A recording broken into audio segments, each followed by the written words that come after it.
ஒரே ஒரு 5 லிட்டர் இதய மந்த்ரா கடல் எண்ணெய் பேக் ஒரு மாசம் முழுசுக்கும் அத்தனை சமையல முடிச்சு விடலாம். இதய மந்த்ரா.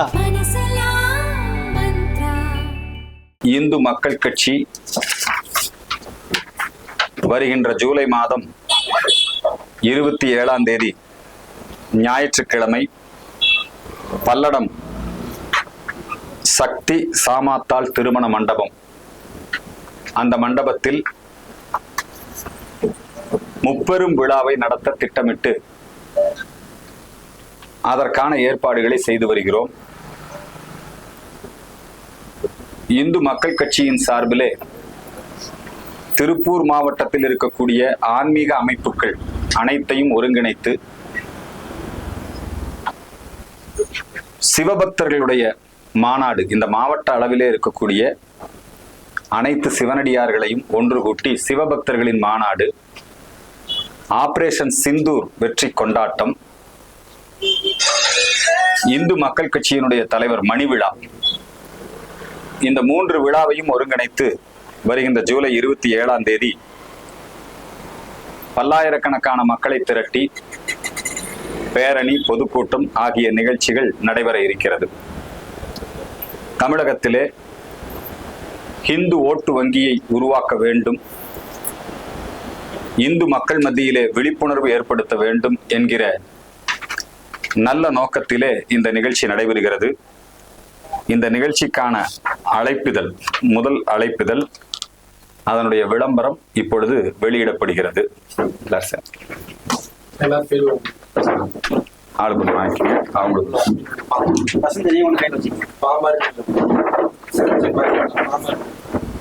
எல்லாரும் வெளியே வச்சு கூட எடுத்துக்கலாம். வெளியே போய்க்கலாமா?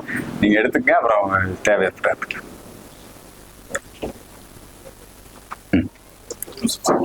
ஒன்னும் எடுக்கலையா? வெடிச்சு பின்னாடி ஒரு மாதிரி எனக்கு பின்னாடி லைட் ஆஃப் பண்ணிருங்க. அந்த லைட் ஆஃப் ஒருவேளை சரியில்லைன்னா வெளில போறதா? ஓகே.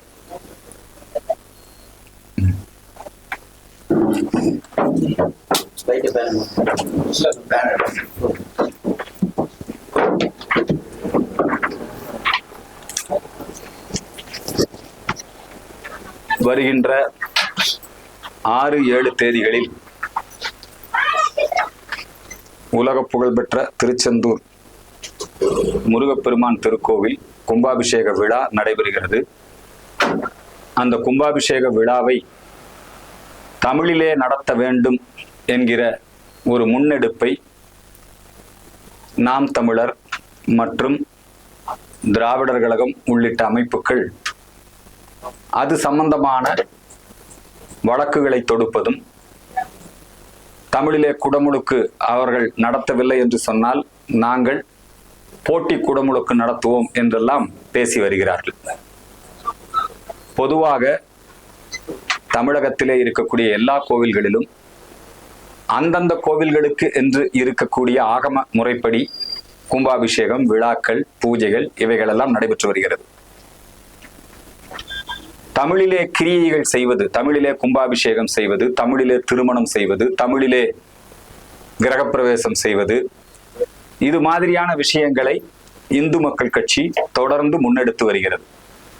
ஆனால் ஏற்கனவே ஆகம முறைப்படி இருக்கக்கூடிய கும்பாபிஷேக நிகழ்வுகள் அந்த பாரம்பரிய முறையிலேதான் நடத்தப்பட வேண்டும். தஞ்சை பெருவுடையார் கோயில் கும்பாபிஷேகமாக இருக்கலாம், அதே போல திருச்செந்தூர் முருகப்பெருமான் கோயில் கும்பாபிஷேகமாக இருக்கலாம். இந்த கும்பாபிஷேகத்தில் எல்லாம் குழப்பத்தை ஏற்படுத்த வேண்டும் என்கிற எண்ணத்தோடு, ஏன்னா நாம் தமிழர் அமைப்பு அப்படிங்கிறது முழுக்க முழுக்க அவர் சீமான் அவர்களால் வழிநடத்தப்படக்கூடிய ஒரு அமைப்பு. அவர் ஒரு கிறிஸ்தவர், அவர் திராவிட கருத்தியல் கொண்டவர். அவர் இப்ப பேருக்கு வேணா திராவிடத்தை எதிர்க்கலாம். அதே மாதிரி அவர் தமிழ்ல கும்பாபிஷேகம் பண்ணணும்னு சொல்றதுக்கு அவருக்கு எந்த விதமான தகுதியும் கிடையாது. அவர் போய் சர்ச்சில் ஏதாவது மாற்றங்கள் வேணும்னா அங்க போய் ஏதாவது சொல்லட்டும். கும்பாபிஷேக நிகழ்வு என்பது தமிழுக்கு எதிரானது அல்ல. தமிழை, ஆகமத்தை அடிப்படையாக கொண்டுதான் கும்பாபிஷேகங்கள் நீண்ட காலமாக நடைபெற்று வருகிறது. வேண்டுமென்றே தமிழர்கள் மத்தியிலே ஒரு குழப்பத்தை ஏற்படுத்த வேண்டும் அப்படிங்கிறதுக்காக அவர்கள் இத்தகைய நிகழ்வுகளை நடத்தி கொண்டிருக்கிறார்கள். நீதிமன்றம் சரியான உத்தரவுகளை பிறப்பித்திருக்கிறது. அந்த கும்பாபிஷேகத்தை பொறுத்த வரைக்கும் இப்பொழுது இருக்கக்கூடிய நம்முடைய சிவநாடார் அவர்கள் 280 கோடி ரூபாய் செலவு செய்து அந்த கோவிலிலே பல்வேறு விதமான திருப்பணிகளை மேற்கொண்டு இப்ப அந்த குடமுழுக்கு நடக்குது. ஆனா அரசாங்கம் என்னமோ எங்க ஆட்சியில தான் அதிகமா குடமுழுக்கு நடக்குது, அவங்க என்னமோ அவங்க சொந்த பணத்திலிருந்து கொடுத்த மாதிரி இல்லை. எல்லா கும்பாபிஷேகத்துக்கும் அரசு நிதி ஒதுக்குவது கிடையாது. நேத்து கூட நம்ம ஒரு விளம்பரம் பார்த்தோம். கோவிலிலே, குறிப்பாக இந்து சமய அறநிலையத்துறை நிர்வாகத்தில் இருக்கக்கூடிய கோவிலிலே அன்னதானம் செய்பவர்கள் விண்ணப்பிக்கலாம். ஏன்னா மக்கள் தான் அங்க வந்து அன்னதானம் போடுறான். அரசாங்கம் ஒன்றும் அவங்க காசுல இருந்து போடுறது கிடையாது. கோவிலிலே இருக்கக்கூடிய பக்தர்கள் தான் இந்த எல்லா திருப்பணிகளையும் செய்கிறார்கள். அரசு வந்து அதுக்கு அனுமதி தான் கொடுக்குது. ஒரு பைசா கூட அரசுக்கு செலவு இல்லை, அரசுக்கு வருமானம் தான். அதனால எங்க ஆட்சியில நாங்க 1000 கோடியில கும்பாபிஷேகம் பண்ணோம், 2000 கோடியில கும்பாபிஷேகம் பண்ணோங்கிறதெல்லாம் விளம்பரம் தேடிக்கொள்ளுகின்ற வேலை. அந்த திருச்செந்தூர் கும்பாபிஷேகத்திலே நாங்கள் மந்திரங்கள், அதை வந்து நாங்க தமிழ்ல நாங்க மந்திரங்களை உச்சரித்து நாங்க போய் மேல போய் நாங்களும் அந்த கும்பத்திலே தண்ணீர் கலசத்திலே ஊற்றுவோம் என்று சொல்கிறார்கள். அது வந்து அது சம்பந்தமாக அந்த கோவில்ல ஆகம முறைப்படி எப்படி இருக்கிறதோ அப்படித்தான் நடக்கணும். இப்ப வேள்வி பூஜை எல்லாம் துவங்குது. பல்வேறு வழக்குகள் நீதிமன்றத்திலே தொடுக்கப்பட்டிருக்கிறது. அங்க தமிழ் இருக்குது அப்படிங்கிறத, ஏன்னா கும்பாபிஷேகத்துல தமிழ் இல்லாம கும்பாபிஷேகம் கிடையாது. கும்பாபிஷேகத்துல தேவாரம், திருவாசகம் எல்லாரும் வந்து அங்க பாடுறாங்க. மந்திரங்களுக்கு மொழி கிடையாது. மந்திரங்கள் வந்து ஓம் அப்படின்னா அது தமிழா, சம்ஸ்கிருதமா, கன்னடமா, தெலுங்கா? ஓம்னா ஓம் உச்சரிப்பு. மந்திரங்களுக்கு ஒலி கிடையாது. தமிழ் என்பது இறைவனை பாடக்கூடிய ஒரு மொழி, பக்தி மொழி தமிழ், ஆன்மீக மொழி தமிழ். சம்ஸ்கிருதம் என்பது சாஸ்திர மொழி, சடங்கு மொழி. சம்ஸ்கிருதம் என்பது சடங்குகளை அவர்கள் மந்திரங்களின் அடிப்படையிலே செய்கிறார்கள். இதுல வேணும்னே வந்து இவர்கள் இத்தகைய ஒரு குழப்பத்தை ஏற்படுத்துவது. இதே முயற்சியை நாம் தமிழர் அமைப்பு, அவங்க அமைப்புல நிறைய முஸ்லீம்கள் இருக்காங்க, அவங்க போய் மசூதியில வந்து 5 வேளையும் அவங்க வந்து இந்த வாங்கொலி சொல்றாங்க. அங்க போய் தமிழ்ல பேசுங்கன்னு சொன்னா அவங்க கேட்பாங்களா? வேண்டுமென்றே உள்நோக்கத்தோடு தமிழர்கள் மத்தியிலே, இந்துக்கள் மத்தியிலே, பக்தர்கள் மத்தியிலே குழப்பத்தை ஏற்படுத்த வேண்டும் என்பதற்காக இத்தகைய காரியத்தை சீமான் செய்து வருகிறார். தமிழ் வழிபாடு, தமிழ் குடமுழுக்கு இதெல்லாம் நாங்க முன்னெடுக்கிறது. சீமானுக்கு அதுக்கு என்ன சம்பந்தம்? அவர் முருகப்பெருமானையே முருகப்பெருமான் மாதிரி போடுறது இல்லை. முருகப்பெருமான், கடவுள் முருகப்பெருமான அவரு முப்பாட்ட முருகப்பெருமானா மாற்றி வச்சிருக்காரு. புரியுதுங்களா? அதனால இது வந்து அவருக்கு எங்களுடைய வன்மையான கண்டனத்தை தெரிவித்துக் கொள்கிறோம். ஆகம முறைப்படிதான் அங்கே கும்பாபிஷேகம் செய்ய வேண்டும். ஆகமங்களுக்கு சாதி, மத, மொழி வேற்றுமைகள் கிடையாது. ஆகமங்கள் நாடு முழுக்க பொதுவானவை. ஒவ்வொரு கோவிலுக்கும் ஒவ்வொரு விதமான ஆகமங்கள் இருக்கிறது. ஆகவே இந்த விஷயம் ஒண்ணு. 2வது, தமிழ்நாட்டுல வந்து பள்ளிக்கல்வித்துறை அமைச்சர் அவர் நம்முடைய பள்ளிக்கூடத்துக்கு வரக்கூடிய குழந்தைகளுக்கு அவங்க எல்லாம் திருநீரு, சந்தனம், குங்குமம் அணிந்து வர வேண்டும். கிறிஸ்துவ குழந்தைகள் சிலுவை அணிஞ்சு வந்தா முற்போக்கு. முஸ்லிம் குழந்தைகள் அவங்க வந்து தொப்பி போட்டுக்கிட்டு அவங்க வெள்ளிக்கிழமை அவங்களுக்கு வந்து தொழுகை நடத்துறதுக்கு அனுமதி எல்லாம் கொடுத்தா அது முற்போக்கு இல்லையா, புர்காவோட வந்தா.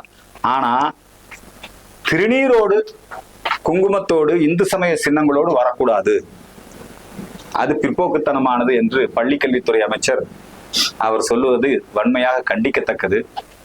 அப்புறம் ஸ்கூல்ல வந்து ஒரு நல்ல திட்டம், இதெல்லாம் மத்திய அரசாங்கத்தினுடைய புதிய கல்விக் கொள்கையிலே இடம்பெற்றிருக்கக்கூடிய திட்டம். அதுக்கு கூட தமிழ்ல பேர் வைக்கல. வாட்டர் பெல் அப்படிதான் பேர் வச்சிருக்கிறாங்க. அது கூட தமிழ்ல பேர் வைக்கல.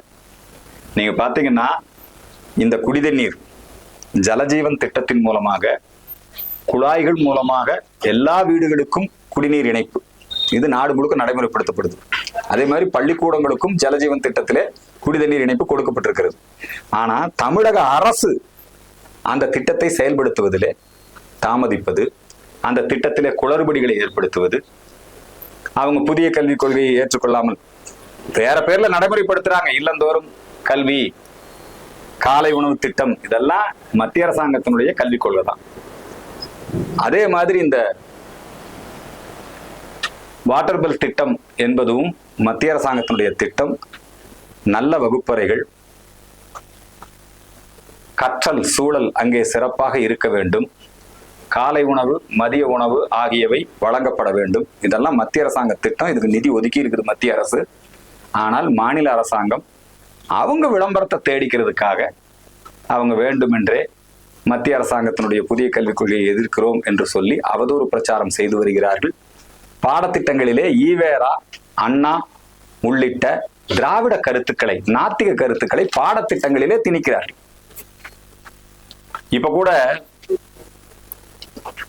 குரூப் 4 தேர்வாணையம் டிஎன்பிஎஸ்சி தேர்வுல பாத்தீங்கன்னா ஈவேரா பத்தி கேள்வி கேட்கறான். அரசு வேலைக்கு ஈவேராவுக்கு என்னடா சொல்லலாம்? திராவிட கொள்கைகளை திணிக்கக்கூடிய ஒரு அரசாங்கமாக இந்த அரசாங்கம் இருக்கிறது. திராவிட கொள்கைகளை திணிப்பது மட்டுமல்ல, நம்முடைய ஆன்மீகத்திற்கு எதிரான பிரச்சாரத்தை மாணவர்கள் மத்தியிலே மேற்கொள்வதற்கு பள்ளிக்கல்வித்துறை அமைச்சர் ஏற்கனவே ஆன்மீக பிரச்சாரம் செய்த மகாவிஷ்ணு கைது செய்யப்பட்டார். ஆனா அதே நேரத்துல ஸ்கூல்கள்ல வந்து பாதிரியார்கள் பேசலாம், எல்லாம் பண்ணலாம். ஹிந்து கல்வி நிலையங்கள், இந்துக்கள் நடத்தக்கூடிய கல்வி நிலையங்கள் ஒடுக்கப்படுகிறது இந்த அரசாங்கத்தால. கிறிஸ்தவ கல்வி நிலையங்களுக்கு மட்டும்தான் இந்த அரசு எல்லா சலுகை, ஆதரவு எல்லாம் கொடுக்குது.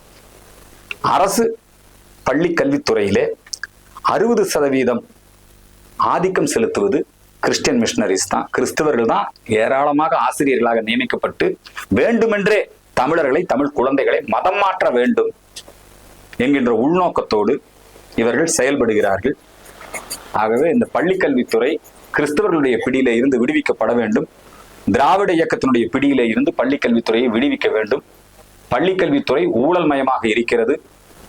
பல ஊர்கள்ல வகுப்பறைகள் சரியா இல்ல, மரத்தடியில பாடம் நடத்திட்டு இருக்காங்க, கழிப்பறை வசதி இல்ல. பள்ளி கல்லூரிகளிலே போதைப் பொருள் மிக அதிகமாக இருக்கிறது, சிறு வயதிலேயே குடிக்க போறான். அதனால பள்ளிக்கல்வித்துறை அமைச்சர் தன்னுடைய போக்கை மாற்றிக்கொள்ள வேண்டும் என்கிற கோரிக்கையை முன்வைக்கின்றேன். தமிழ்நாட்டில் இப்ப ரொம்ப பரபரப்பான விஷயம், கோக்கைன் போதைப் பொருள் பயன்படுத்தியதாக சினிமா பிரபலங்கள் கைது செய்யப்பட்டிருக்கிறார்கள். போதைப் பொருள் பயன்படுத்தணும்னு கைது பண்ணலாம். ஆனா கடத்தி வித்தான் பாத்தீங்களா ஜாபர், அவனுக்கு உடனே ஜாமீன். அமீர் அந்த பணத்தை வச்சு பிசினஸ் பண்ணாங்க, சினிமா எடுத்தாங்க இல்லையா, டீ கடை காப்பி கடையில திறந்தாங்க அந்த பணத்தை வச்சு. போதைப் பொருள் பணத்தை பயன்படுத்தின அமீருக்கு அவங்க மேல விசாரணையே கிடையாது. தமிழ்நாடு போதைப் பொருள் இலாக்கா எந்த நடவடிக்கையும் எடுக்கல. சுசித்ரான்னு ஒரு பாடகி ரொம்ப தெளிவா சொல்றாங்க, சினிமா பிரபலங்கள் பங்கெடுக்கின்ற, குறிப்பாக கமலஹாசன் நடத்தின அந்த சினிமா பார்ட்டிகள்ல கோக்கைன் வெள்ளித்தட்டிலே வைத்து பரிமாறப்பட்டது. இதை பத்தி நிறைய அந்த அம்மா பேசியிருக்குது. யாரெல்லாம் அந்த கோக்கைன் போதைப் பொருள் பயன்படுத்துறாங்கன்னு தெளிவா பேசியிருக்கு. ஏன் நடவடிக்கை எடுக்கல? திரைப்படத்துறை போதைப் பொருள் கடத்துவோரின் பிடியிலும் போதைப் பொருள் பயன்படுத்துவோரின் பிடியிலும் மாட்டிக்கொண்டிருக்கிறது. எல்லாரும் என்ன அப்பான்னு கூப்பிடணும், யாரும் போதைப் பொருளை பயன்படுத்தாத அப்படின்னு சொல்லி சொல்றாரு நம்ம ஆளு, நம்முடைய ஐயா முதலமைச்சர் மு.க. ஸ்டாலின் அவர்கள். அவர் ஏன் இது விஷயத்திலே இதுவரை நடவடிக்கை எடுக்கவில்லை?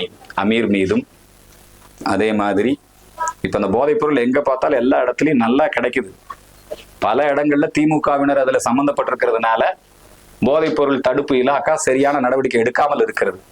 தமிழகம் போதையற்ற மாநிலமாக மாற வேண்டும் என்று சொன்னால் இவர்கள் மீதெல்லாம் நடவடிக்கை எடுக்க வேண்டும் என்கின்ற கோரிக்கையை முன்வைக்கின்றேன்.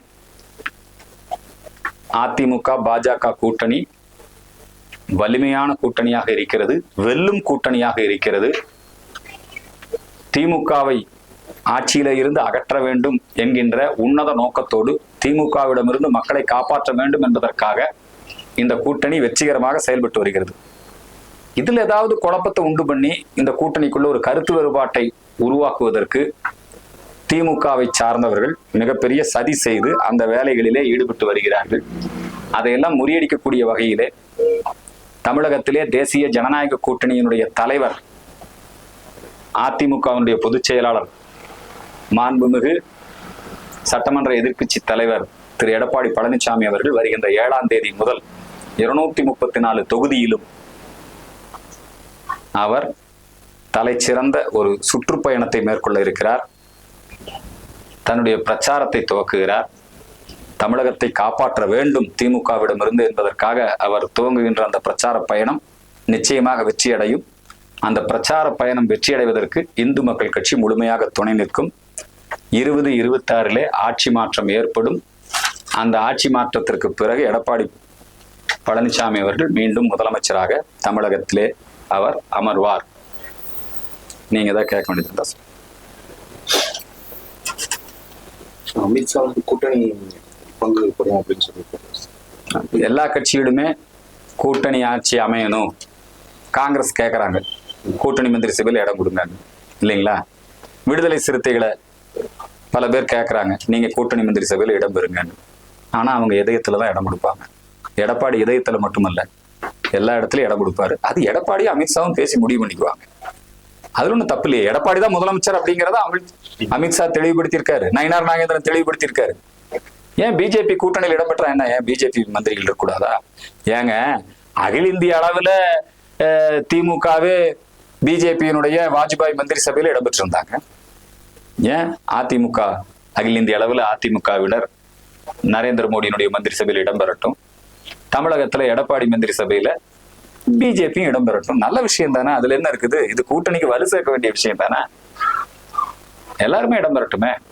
அதெல்லாம் அவங்க முடிவு பண்ணிக்குவாங்க. அதுல அதெல்லாம் ஒண்ணு கிடையாது. நன்றி. வேற ஏதாவது இருக்குங்களா? இந்த மாநாட்டுல வந்து அநேகமாக நாம இப்ப யார் யார் கலந்துக்கிறாங்கிறது பின்னாடி சொல்றேன். இப்பதான் எல்லாத்துக்கும் தேதி கேட்டிருக்கேன். மாநாடு வந்து காமாட்சிபுரி ஆதீனம் பஞ்சலிங்கேஸ்வர சுவாமிகள் அவர்களுடைய தலைமையில காலையிலிருந்து மாலை வரை நிகழ்ச்சிகள் நடைபெறும். இந்த முப்பெரும் விழாவுக்கு தலைமையாகும் பஞ்சலிங்கேஸ்வர சுவாமி காமாட்சிபுரி ஆதீனம் அவர் பொறுப்படுத்துறது.